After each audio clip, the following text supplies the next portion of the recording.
Lasnamäe sotsiaalkeskusesse lähme sellel kaunil reedesel päeval. Ja ma ei ole siin sotsiaalkeskuses käinud, me oleme käinud küll kesklinna sotsiaalkeskuses üsna tihti, aga Lasnamäel oleme esimest korda. Mis ajast siin kaarti sees? Meil on niimoodi, et keskus iseenesest Lasnamäel 96 alustasime. Siin?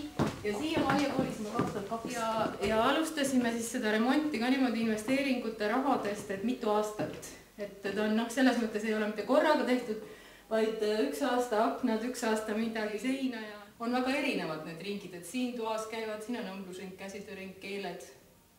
Mis keeled teil on?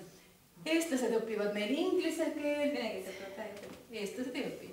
Eestlased õpivad hetkel inglise keelt, saksa keelt nad praegu enam ei õpi, aga venelased õpivad meil eesti keelt, rootsi keelt ja poola keelt. Aha, poola keelt.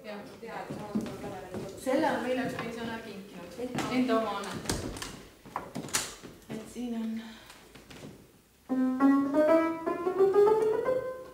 suurem ruum, siin on üritused ja kui ei ole mingit üritust nädalas, siis kasutavad seda võimlejad, tantsijad, meil on seenioritants. Lauljad kasutavad seda. Kui palju teil seda probleemi on, et saadeb väikseks? Meil on ürituste jaoks ongi väga suur probleem. Sest et näiteks kui meie teeme oma seda eakate päeva tähistamist 1. oktoobril, siis meil on siin üle 400 inimese, 450, siis meil on hoopis telk. Lasteaia kelder, see oli see söega köötmaa. Et paar masinat, mis siin siis saab kasuks üle siin, maniküür-pediküür. Et nemad reedet ei ole. See on meie lugemissaal. Arvutiklass siin on ka nüüd reedesel päeval on see vaba kasutamispäev terve päeva.